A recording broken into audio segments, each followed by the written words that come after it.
जब बच्चे इम्तिहान की तैयारी में दिन रात एक कर रहे होते हैं, तो क्या कभी ये ख्याल आया है कि उनके टीचर्स, उनके शिक्षक असल में क्या कर रहे होते हैं? जवाब शायद चौंकाने वाला है।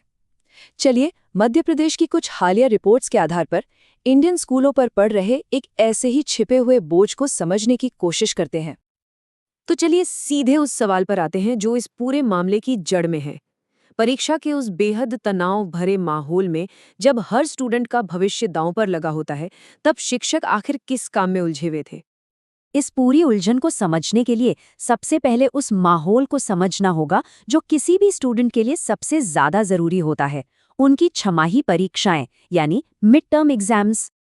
बात हो रही है 3 से 15 नवंबर के बीच की। ये वो दिन है जब एक एक मिनट कीमती होता है। स्टूडेंट्स को अपना बेस्ट देने के लिए पूरी तरह से फोकस और अपने टीचर्स के सपोर्ट की ज़रूरत होती है। यही तो वो समय है जो उनकी साल भर की मेहनत का नतीजा तय करता है। लेकिन ठीक इसी नाजुक समय में स्कूलों में कुछ और ही चल रहा था।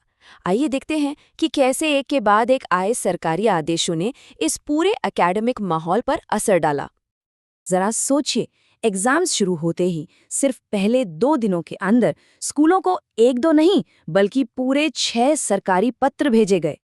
और सबसे हैरान करने वाली बात पता है क्या है? उन 6 जरूरी खतों में से सिर्फ एक, जी हाँ सिर्फ एक खत ऐसा था जिसका लेना देना सीधे सीधे चल रहे एग्जाम से था। सिर्फ एक।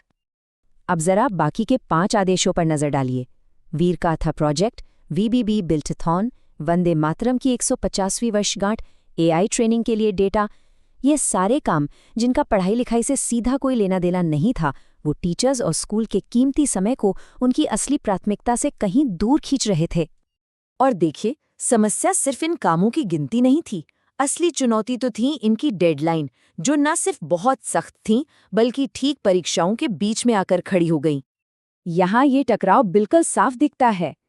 एक तरफ 3 से 15 नवंबर तक इम्तिहान चल रहे हैं और उसी दौरान 6 नवंबर तक डेटा की गलतियां सुधारने का प्रेशर है। 7 नवंबर तक वंदे मातरम का कार्यक्रम करवाना है और 10 नवंबर तक एक नेशनल कंपटीशन की एंट्री भी भेजनी है। इन आदेशों की भाषा भी देखिए कितनी सख्त थी। एआई ट्रेनिंग के लिए टीचर्स के नाम मांगते हुए खत में साफ साफ लिखा था, आज ही प्रविष्ट करना सुनिश्चित करें। मतलब कोई देरी की गुंजाइश ही नहीं, भले ही स्कूल में एग्जाम क्यों न चल रहे हों। और अगर कोई गलती हो गई तो सीधी चेतावनी थी कि संपूर्ण दायित्व आपका होगा। ये सिर्फ एक काम का आदेश नहीं था, ये जबरदस्त दबाव और एक्शन लिए जाने का डर था जिसके नीचे टीचर्स और अधिकारी काम कर रहे थे। तो इस सब का नतीजा क्या निकलता है? जब पढ़ाई लिखाई की प्राथमिकताएं पीछे छूट जाती हैं, तो इसकी असली कीमत आखिर चुकाता कौन है? हुआ ये कि एक टीचर की भूमिका ही बदल गई। जहां उन्हें बच्चों के डाउट्स क्लियर करने, उनकी कॉपियां चेक करने और एग्जाम हॉल में निगरानी करने पर फोकस करना चाहिए था, वहां वो बैनर लगवाने, डेटा एंट्री करने, बैंड का इंतजाम करने और प्रोग्राम के ब्रॉडकास्ट की जिम्मेदारियां संभाल रहे थे।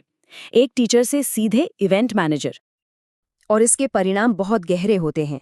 टीचर्स का ध्यान स्टूडेंट से हटकर इन कामों पर चला जाता है। इन जबरदस्ती के कार्यक्रमों से बच्चों का भी ध्यान भटकता है। और सबसे खतरनाक बात यह है कि सजा के डर से कागजी कार्रवाई करना पढ़ाई की क्वालिटी से ज्यादा जरूरी हो जाता है। ये सिर्फ एग्जाम में रुकावट नहीं है, ये शिक्षा के पूरे सिस्टम पर भरोसे को कमजोर करता है। ये सब कुछ देखकर एक बहुत बड़ा और बुनियादी सवाल खड़ा होता है, और ये सवाल सिर्फ मध्य प्रदेश का नहीं बल्कि हमारी पूरी शिक्षा व्यवस्था की दिशा से जुड़ा हुआ है।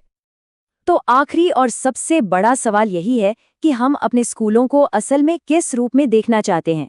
क्या वो ज्ञान के केंद्र हैं जहां आने वाली पीढ़ियों का भविष्य बनता है, या फिर वो बस सरकारी कार्यक्रमों को लागू करने वाले इवेंट मैनेजमेंट हब बनकर रह गए हैं?